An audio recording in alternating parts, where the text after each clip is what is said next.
Buonasera, buonasera. Good evening, ladies and gentlemen. I think that there's no need to introduce Michael Spence. He is very well known. He already visited the festival in the past. This is so because the scientific work he made is indeed consistent with the subjects of the previous festivals. We spoke about information. That's why he was invited. Indeed, he received the Nobel Prize for his theory on information asymmetry. He was also invited to talk about growth, which is a subject of interest for him.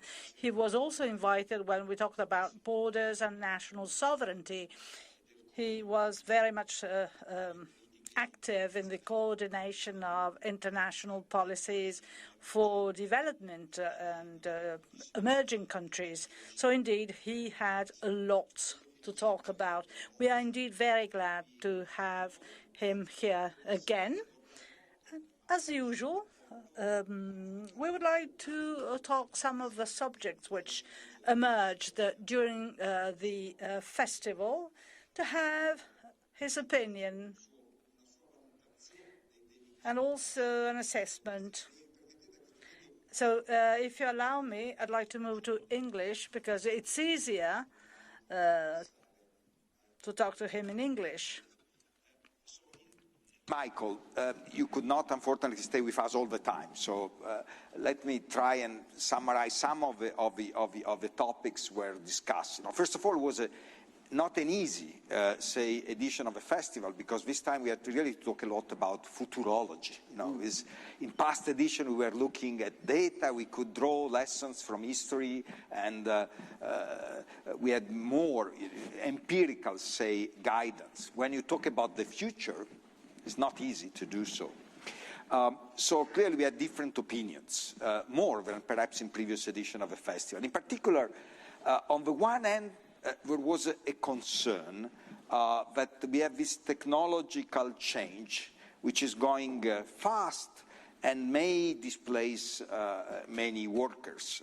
In particular, we started with Richard Freeman, suggesting that there may be some very serious distributional consequences of this technological change. But parallel to this, there were also many discussions that were also related to the Italian fears and the Italian dimension of a problem. And people here were concerned instead about the fact that Italy is in a kind of economic decline, in a situation of slow growth, that has been going on for a certain amount of years. So my first question is, so there are these two concerns that are somewhat running parallel, one to the other. On the one hand, there are people concerned because we are experiencing too fast technological change, and this technological change may destroy a lot of jobs. On the other hand, we have people concerned because Italy and perhaps also other countries are bound to experience low growth, secular stagnation, and this type of events. Are these two fears compatible? I mean, are they talking about something that may happen simultaneously, progress, too fast technological progress and low growth, or are somewhat orthogonal one to the other and something that is in contradiction? I don't think they're entirely incompatible. So I think the developed economies of the world do face a situation in which technology, notwithstanding, the difficulty of predicting the future, face very rapid changes in structure and in the nature of work. Some of it will displace jobs. Some of it will, turn into what you call digital assistants, that maybe make people more powerful and be able to do more work than they did as individuals. I'm thinking of doctors, lawyers, and other things that are going to have digital assistants that are powered by artificial intelligence that can do things that humans can't do, at least faster. So I think all of those things are real, and the way an economist would describe it is that it's a transition. The demand side of the labor market moves, in response to these forces, as it sometimes does with globalization, way faster than the supply side can respond. And that makes it difficult. It slows growth, right? Because you don't get the growth effect until the system shifts and takes advantage of the technology, and it creates lots of anxiety and challenges for individuals. So I think that part's real. One side comment. I'm sure you heard interesting things about the way the world will be 35 or 40 years from now when all of this has come to pass. And not always mutually consistent. No, right. Not all the predictions are entirely the same. I'm okay with that because I'm not against entertainment. But I do think that the best way to think about practically about what we're dealing with is to think about it as a transition. You know, it's very, very hard to know, you know, where this will end up. And so I find at a certain point myself sort of dropping out of the debate of what, you know, whether AI eventually will require a complete transformation without rejecting the hypothesis that it'll require a complete transformation in the way we organize economies. But that's not our immediate challenge. Our immediate challenge is to try to get people to kind of come through this system. The reason I don't think this is inconsistent with the challenges related to productivity and growth is twofold. The productivity and growth challenge is only partly related to technology, and to the extent technology is an enabler of future growth, we have lots of historical examples of overestimating how fast it will kick in. You know, you have probably been told in the course of the last 3 days that Bob Solow and Steve Roach said we had computers for 3 decades and no sign of a productivity effect before it kicked in the 1990s and so on. So I think, you know, there's a lot of discussion about this in the profession. A lot of sensible things have been said. I think the best guess is that we're going to see this kick in, but not as fast as we thought. But I do, may I add one other thing? Please. I don't think, I asked myself the following question recently. Where is society putting its creative resources, right? And funding for it and so on. Well, I looked at the United States. So by far our biggest federal budget for research is in biomedical science, in the National Institutes of Health. It's about $37 billion a year. And it employs a very large number of the really talented scientists and doctors and in the country. Is this targeted at productivity improvement, or is it targeted at health and quality of life? I'll let you answer the question, right?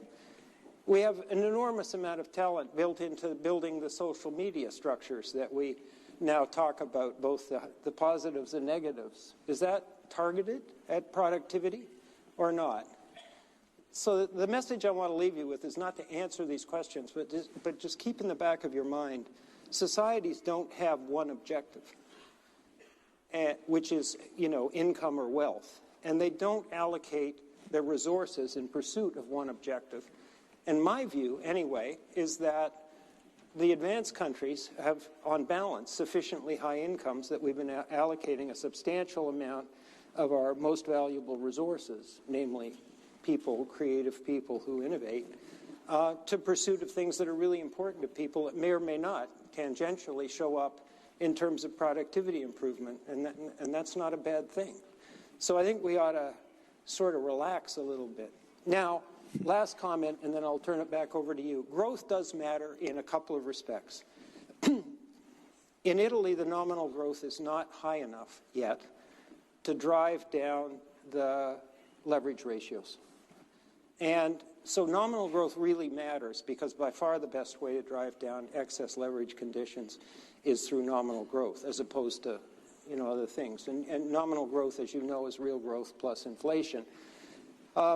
So if you have very low real growth and modest, very modest, below target inflations, you're going to have a long period of trying to get back into balance, whether it's fiscally or in the corporate sector or other places. So growth matters in that respect, and it matters in one more area that at least occurs to me. I'll just share it with you quickly.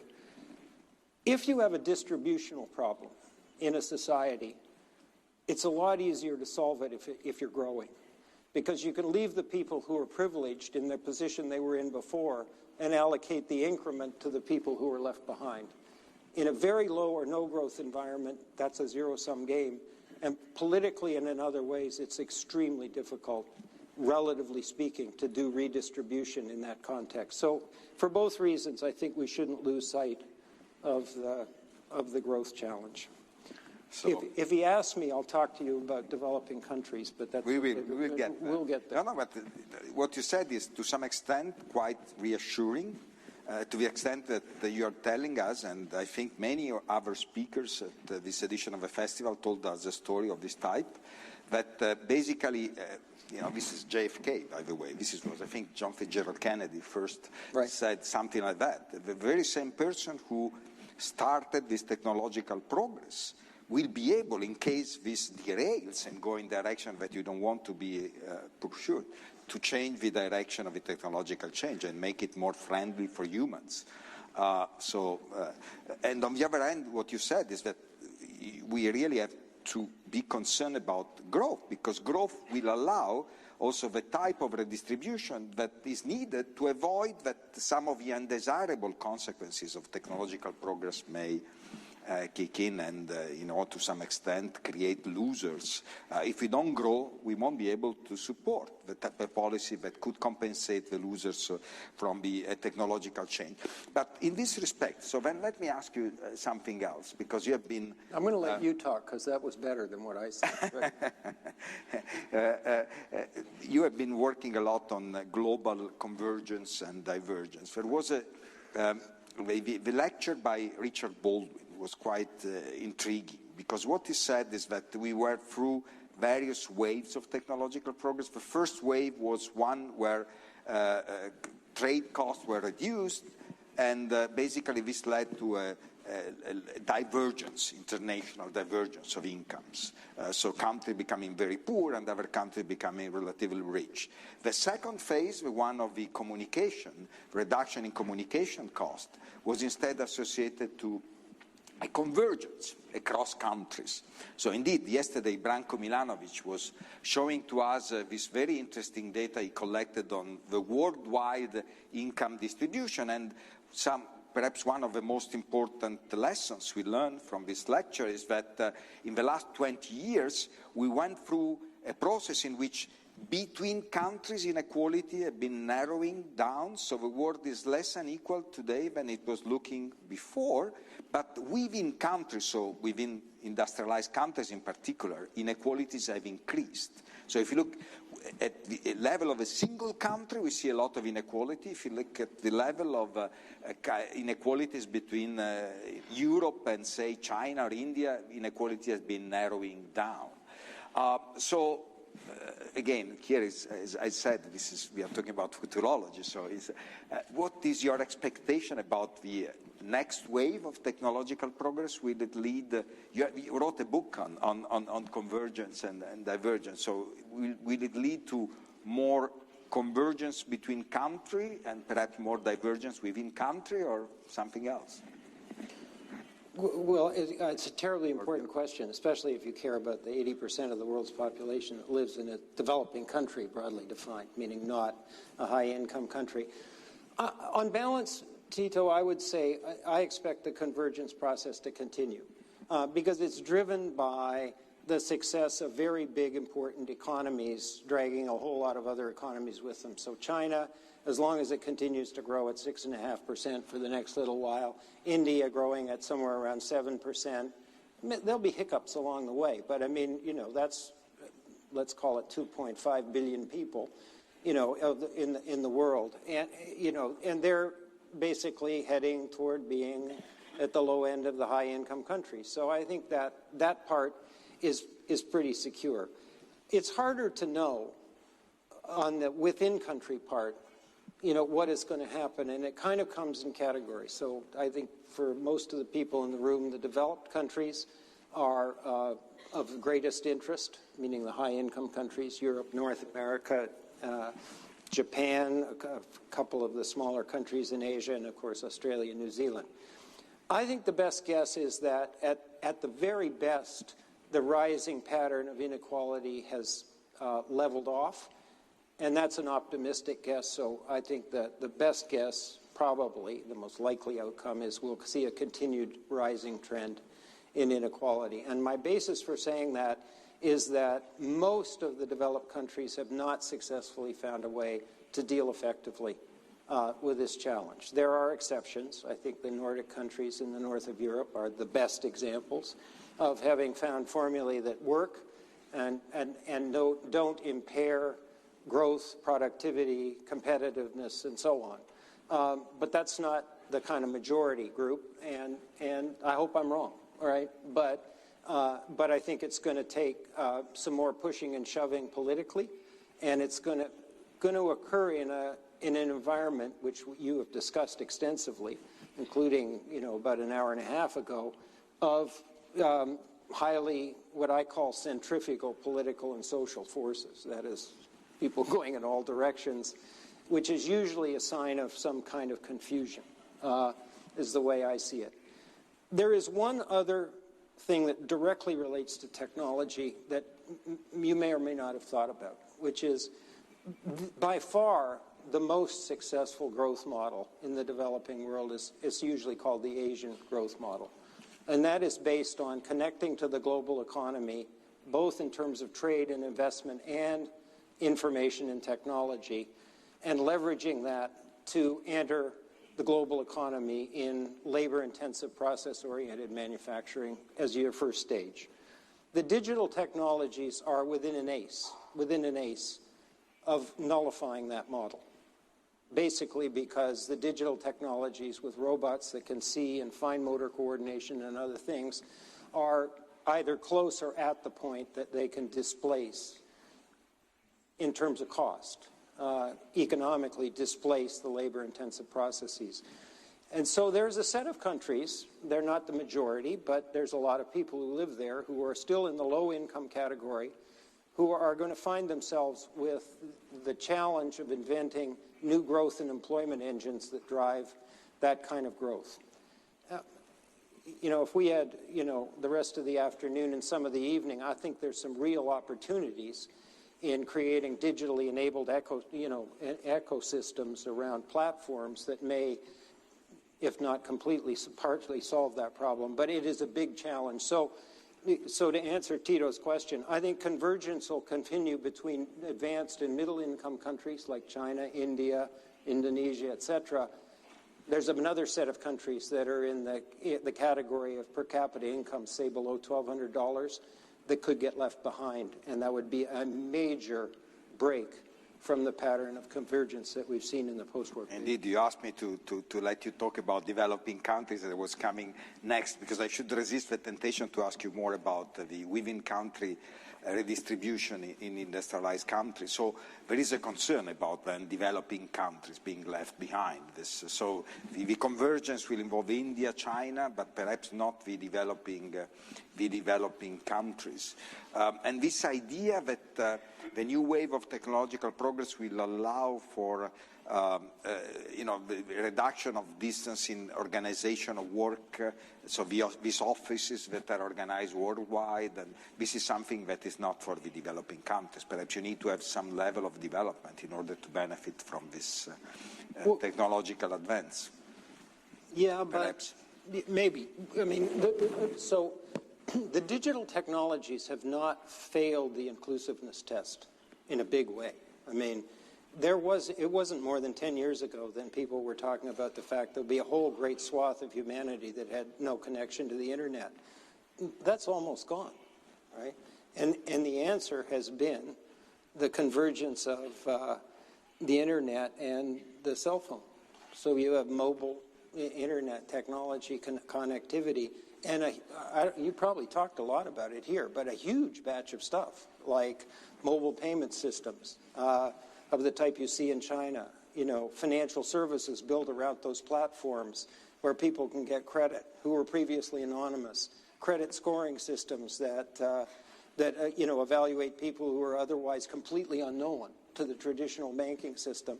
in a particularly effective way. Now, these things require regulation, so they're not just kind of wonderful flowers that popped up and you don't have to do anything. But the potential is enormous. I think what Richard was talking about is very important. There's going to be a major reconfiguration of global supply chains. And so can I take a minute and describe that? I mean, I hope it's not inconsistent because Richard's really smart and studies these things.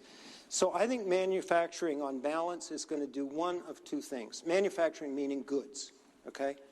Because of the digital technologies, a bunch of that stuff is going to relocalize. Why? Because if you're not constrained to move the activity near the scarce resource that's immobile called labor, then you'll move toward the market, right? And unless there's enormous scale economies, basically, you'll do it wherever it's convenient, right? And so I think a subset of manufacturing is going to move toward the market, and global trade, as a fraction of the total, with other influences thrown in, is going to decline in trading goods. The other powerful force that produces concentration has nothing to do with going after limited resources. It has to do with agglomeration effects. You know, some of you are old enough to have read a book by Michael Porter called The Competitive Advantage of Nations. In it, he and his colleagues discovered that in industry after industry and sector after sector, the major impressive competitive players are in a small number of locations near each other, right? And that's because those are the places where innovation occurs and competitiveness gets built. And so the other force that I think you're going to see that mitigates the reduction in trade point that I just made is you're going to see, not in one place, not in one country, but in a small number, not scattered around the world, major centers of innovation in sector by sector and so on. On the services side, labor's still relatively immobile, and services can trade, remotely. So I don't see the pattern that we've seen in the last few years on the service side changing. Companies will go and find valuable human resources wherever they are and integrate them into the kind of service component of global supply chains, and that seems to be not only healthy but a fairly big growth opportunity. So these are big changes, and they're not going to happen overnight. The counter to this is that there are, I'm just going to say this and then you can decide whether you want to pursue it. There are major assaults, right? If you think of globalization as the flow of goods and services, capital, people, and information, technology, and knowledge, those four, there are major assaults being conducted on all four right now.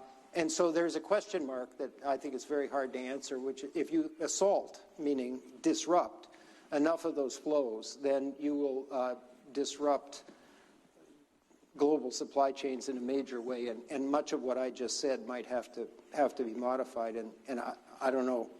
It's not looking very good now, thanks to the behavior of the country I'm a citizen in, but we'll see. So what you said about agglomeration economies is very important. Indeed, we had, I think it was 2 years ago, the edition of a festival was indeed on economic geography, so we talk a lot about that. Mm-hmm. But what you're saying about developing countries being left behind is also telling us that we cannot think that the technology will solve the problem of international migration by itself. So we are going still to have this problem as something to deal with in the years to come.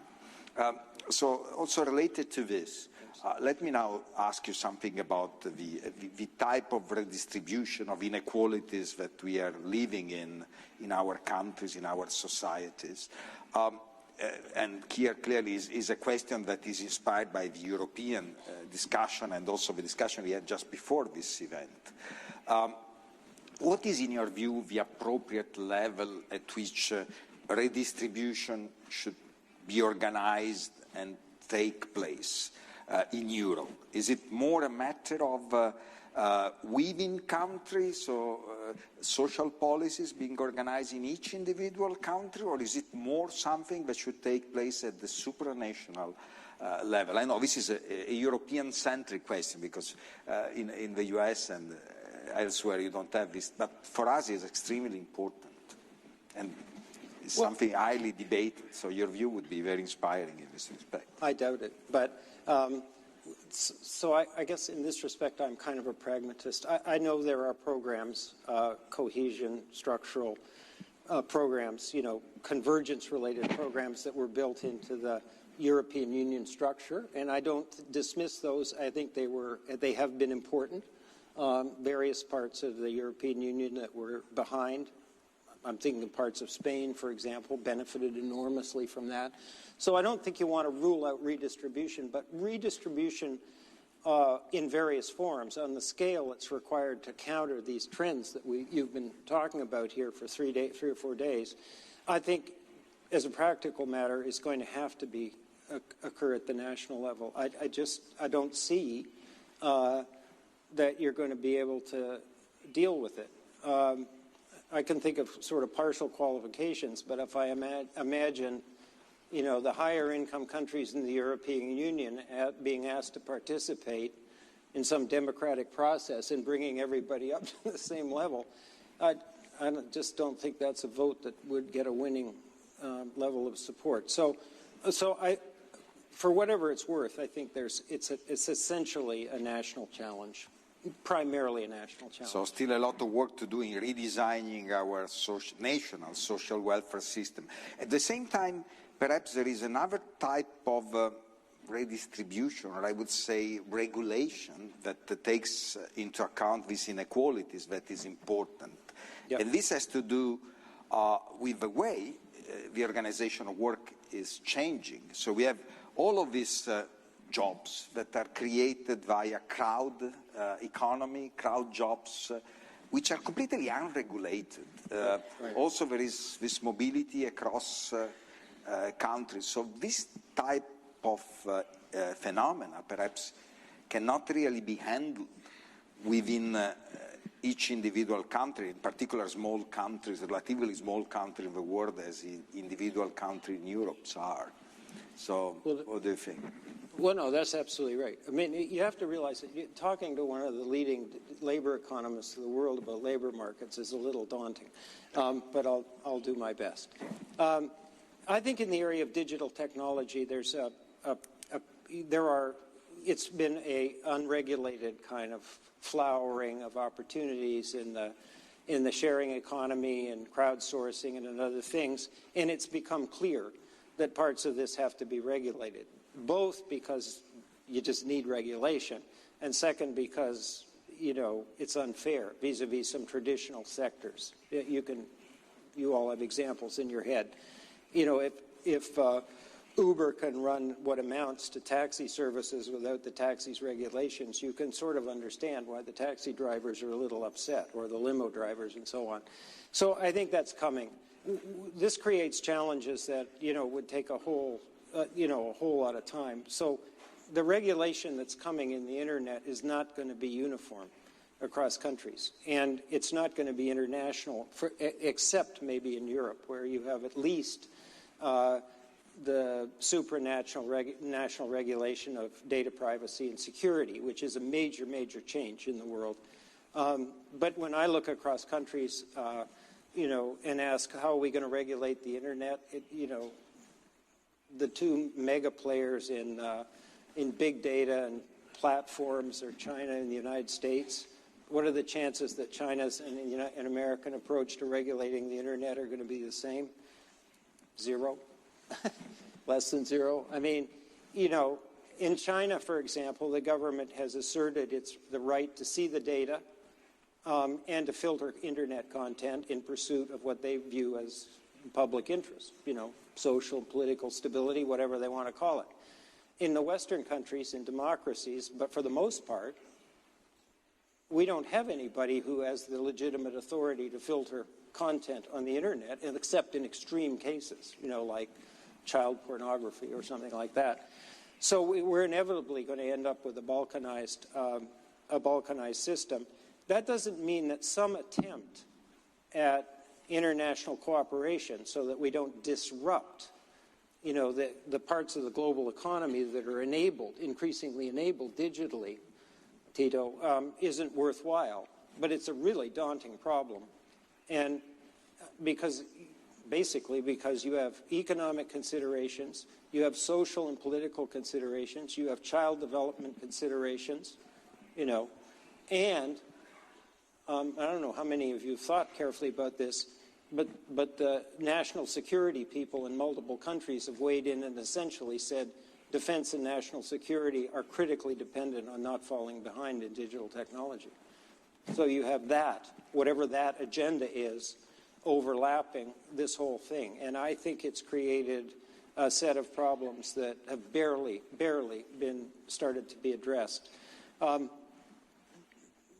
The one other thing I would say in response to the start of your question, Tito, is when I, in Europe, go to conferences where we're discussing this equality question, 95% of the discussion is about social security systems and the redistributional characteristics. And I'd be the last person to say that's unimportant. But the other, you know, side of this is growth, right? Is creating opportunity, is dynamism, you know, is what are the young people who have a lot of creativity going to go? Are they going to stay in the country? Do they have access to venture capital? You know, are there supportive ecosystems and so on? And I think that this is getting way too little attention right now, including here in Italy. And so I just want to suggest that tackling successfully the distributional issues requires attention to both sides of that. You know, there's an article, maybe it was referenced in the course of this, in the New York Times about 2 months ago, that said the robots are coming and Sweden is fine. Did somebody talk about this when you were there? Well, the idea is pretty simple. Tito and I talked about it just before. So Sweden's a small, open economy. It's completely dependent on being competitive on the tradable side, otherwise it'll fail. And digital technology is critical to that.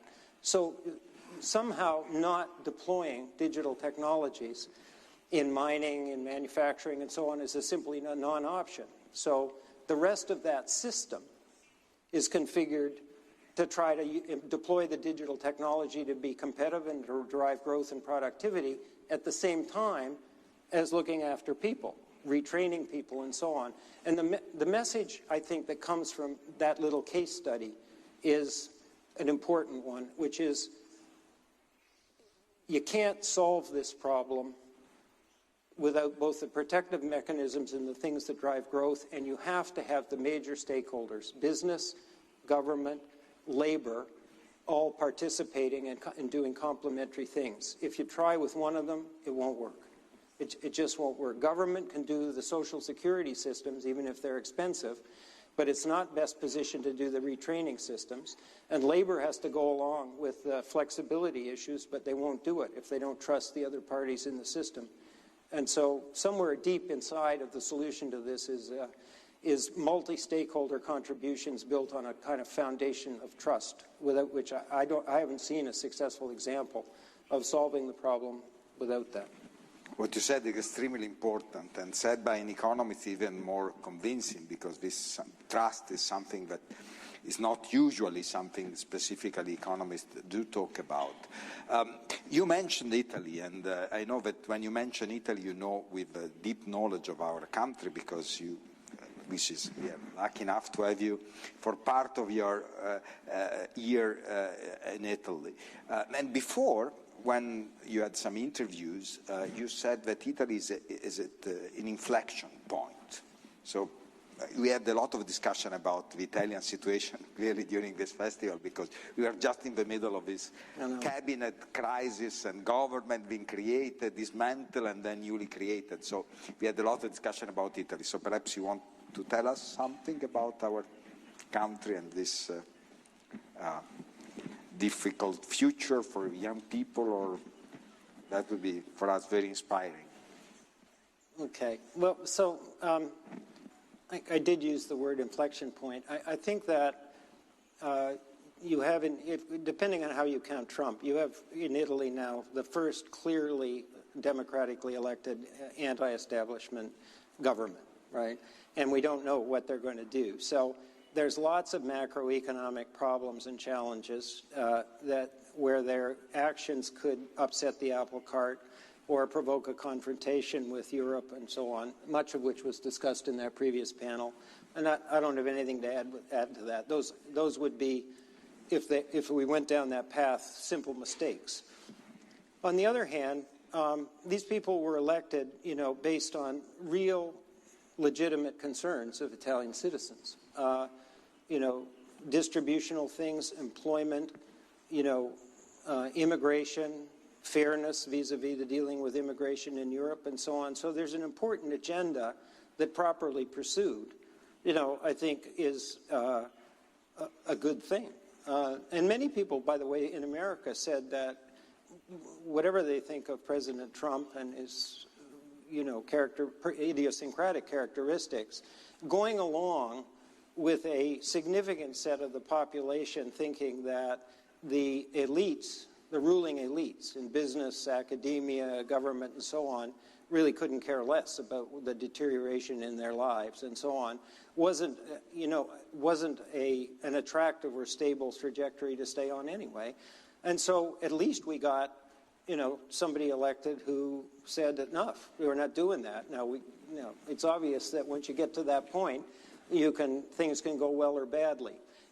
The other thing I'm kind of cautiously optimistic. There's a lot of talent here that my characterization, and remember, I'm an outsider. I will never know as much as Italians know about their own country, about its politics, its economics, how it really works. But I think there's an enormous set of intangible assets here in people, in creative talent, and so on. And the challenge, at least on the growth side and employment side, is to sort of remove the obstacles. Is essentially to untie it and let it run. And you have lots of it already. I mean, I wrote something for Alta Gamma, which is the association of luxury brands, basically, at the request of Andrea Ely, who's the current president of Alta Gamma. And I said, he agrees with this because he wrote something longer and quite comprehensive, that there's just enormous potential. But it's not fully realized. So the young people, I think, are having more trouble than they should in starting companies. I think what I think of as the entrepreneurial ecosystems that I've gotten used to running into in a variety of places around the world are somewhat underdeveloped here. And that's not a fatal flaw. It's just something that can be dealt with. And if that's the road we go down, then I think you could have, even a year from now, a really much prettier picture, both in terms of macroeconomic outcomes, but also in terms of optimism about the future. So that's, I don't mean to be wishy-washy, but I think there's a real chance that could happen. One of the things I learned in China is these digitally enabled, I've spent a fair amount of my life in Silicon Valley. It's a well-known ecosystem that works pretty effectively in the area of technology. It's basically a bunch of institutions and people interacting and a bunch of complementary things that are supplied. We call them infrastructure, but they're not bridges and stuff. They're things like what the venture capitalists do, or if you design a new semiconductor chip, you don't have to know how to make it because somebody will make it for you. That kind of stuff, it's all very specific to the technologies that are being developed. And when I went there, as quite a young person, this is a long time ago, and some of this infrastructure didn't exist. You can build it over time, and now it's quite strikingly there.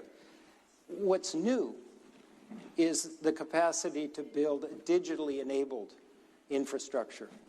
So if you go to China and look at the mega platforms, the Tencents and the Alibabas and the Alipays and so on, what you'll see when you first look is what you're looking for, which is e-commerce. When you start talking to the people, what you see is an entire ecosystem built around this platform, where a young entrepreneur can, become a designer and enter a business that was simply impossible before.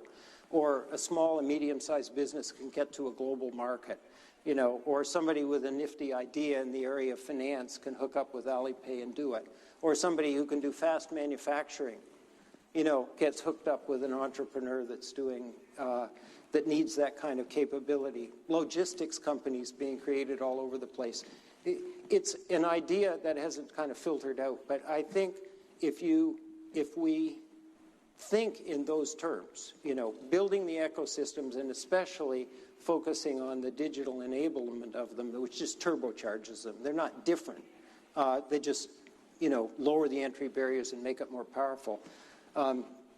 There's real potential there. There is a major challenge in Europe right now, and I don't know if you talked about it in the last 3 days.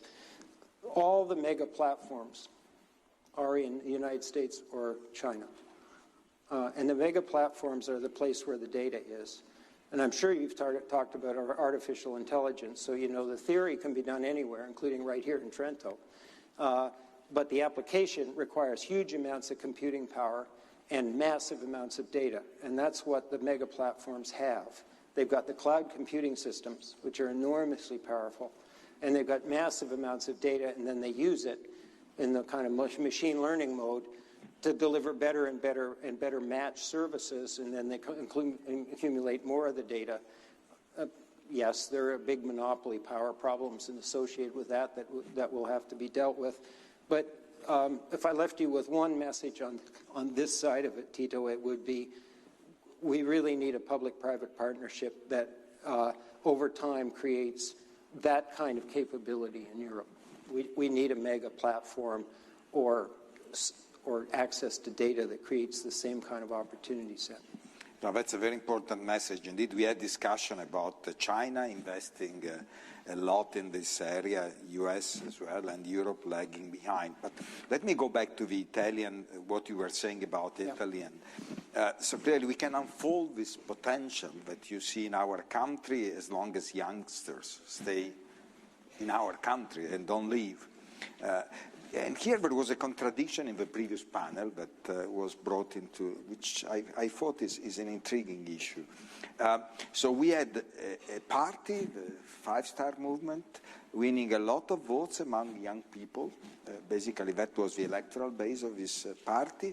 And as soon as they get to power, they seem to be so much concerned about increasing pension expenditure, which is clearly operating the other type of redistribution, from the young people, from the workers, to the pensioners. So this is a kind of odd. So one possible interpretation, but perhaps I'm going too far, there is a definition of populism that I think is the most convincing, and it is due to a political scientist, is a Dutch political scientist, Kees Mad.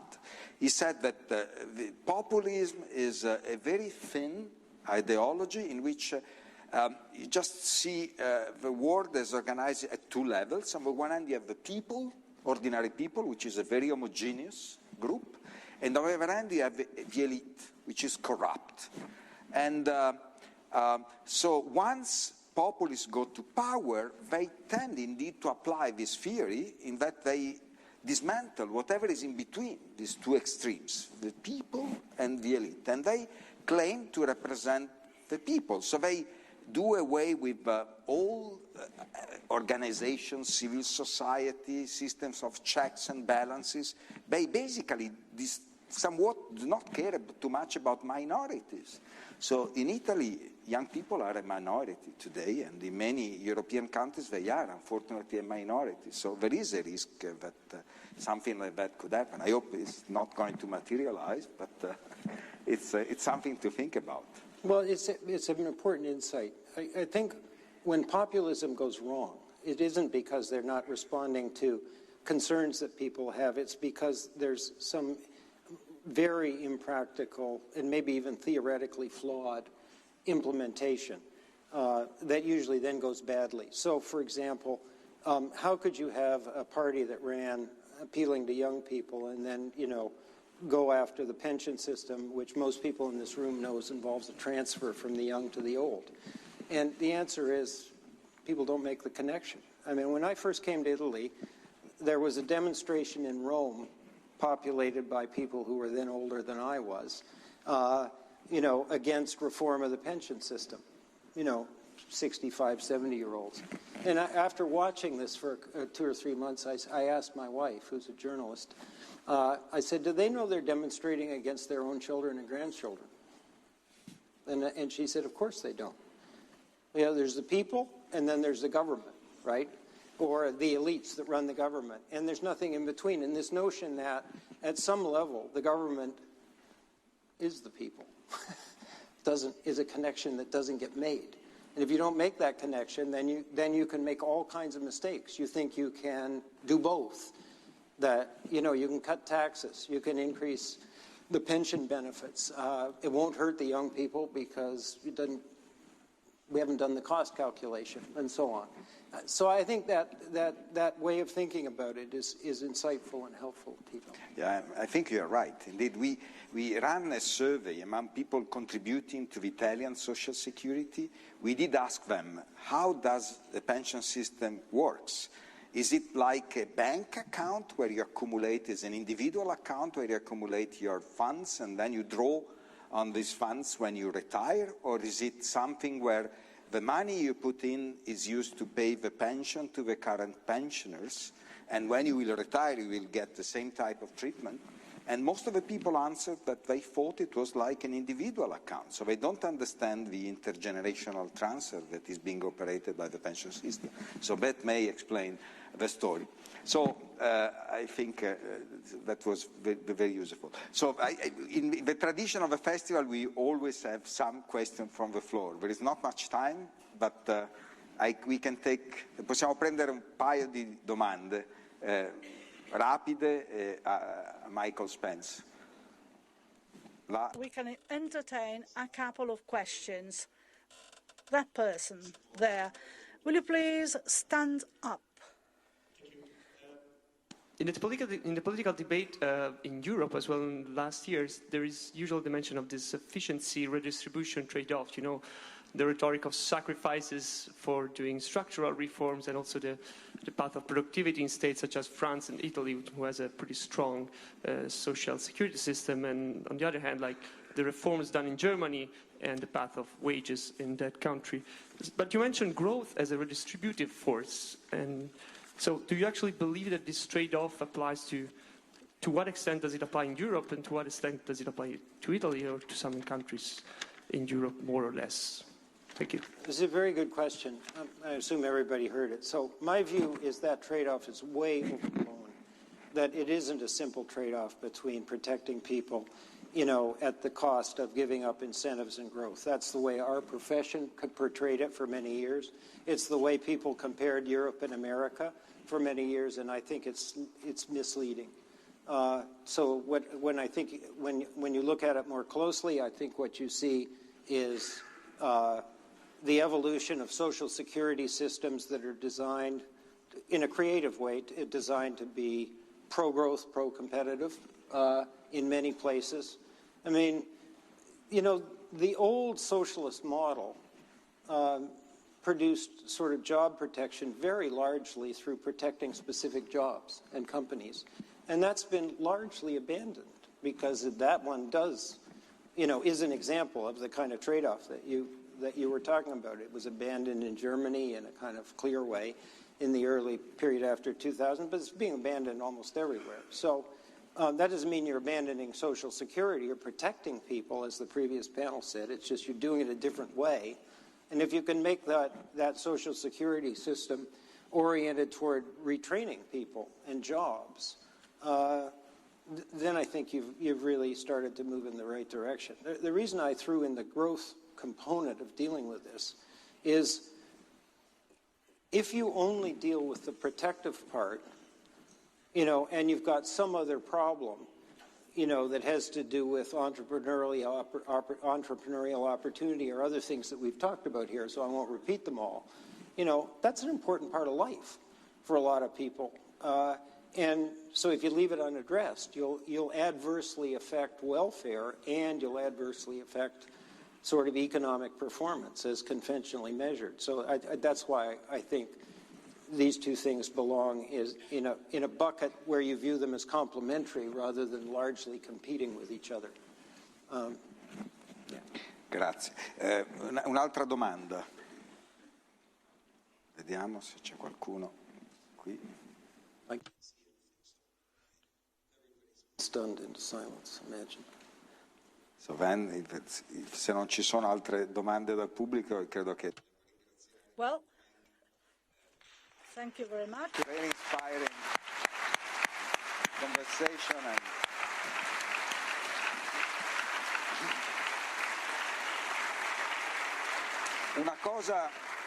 Una cosa molto bella che è stata detta sul festival.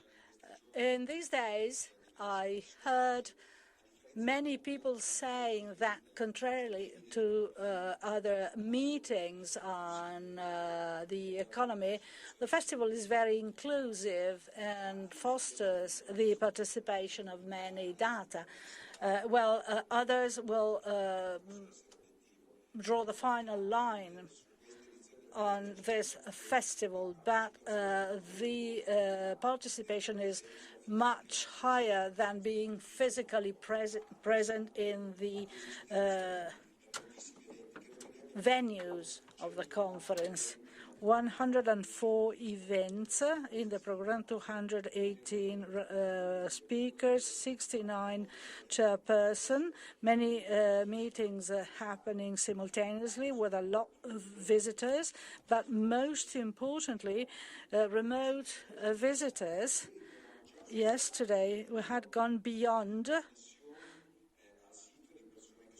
the number of people visiting the website and downloading the papers. More than 5 million people today excluded. And the number of people who followed us in streaming were numerous. I really hope that many others will visit and download the podcasts so that they can browse what we uploaded on the website. As for some criticism by press people, is that we had not many politicians here. Well, obviously we invite important persons who have an important role in the economy and in politics. You know, the new government was created just a few days ago, so we had no time to invite the new members of the government, and we had also some surprises. We could not do differently, but all in all, indeed, we want politicians to come here to listen, not only to lecture. And we have a lot of things to say.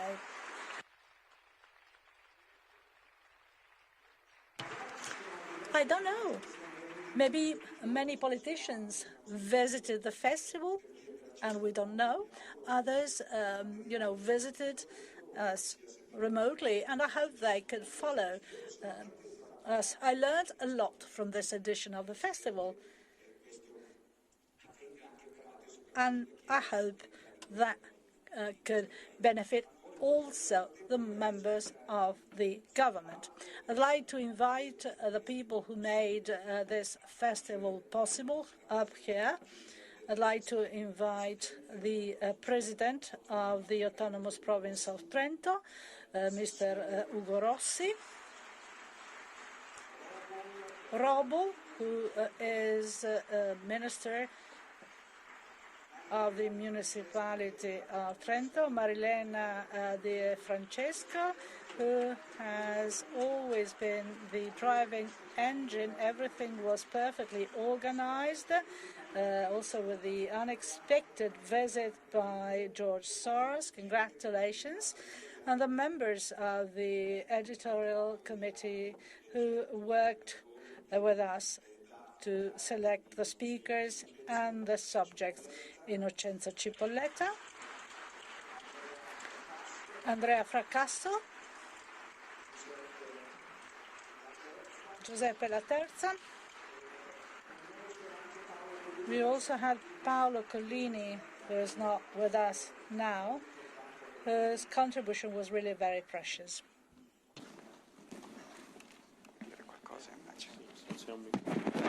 Posso cedere il mio? Aspetta, vediamo. Grazie, buona. Si sente? Sì.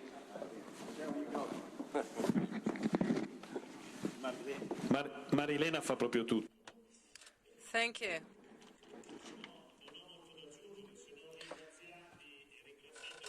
I would like to add some words of gratitude to you all attending the event in Trento. We are very proud of the fact that this year we had so many remote visitors of the festival. This testifies to the high quality of the festival. I do not know whether I can represent the category of politicians, but I can say for myself that over the years I have sought to listen more than to talk, and that I have brought home important messages from the festival. We have had a lot of discussions about politics recently, perhaps too much, so it's fine that there were so many politicians here at this edition. Of course, the festival will go on. This is the end of our term in office. We're approaching the end of this term of office, of this legislature. And yet, even though it is so, we guarantee continuity. For sure, we will have the next year's edition being continuously programmed by those who are in office now, and so who will follow suit will certainly also decide to continue, because this festival is very worthy. I would like to thank those who are not here on stage, and there are so many of them who helped with the festival. I'm thinking of people who support us from the viewpoint of technology. And so thank you for doing more than you were expected to do, also in contractual terms. And of course, we will have to address this together. See you next year.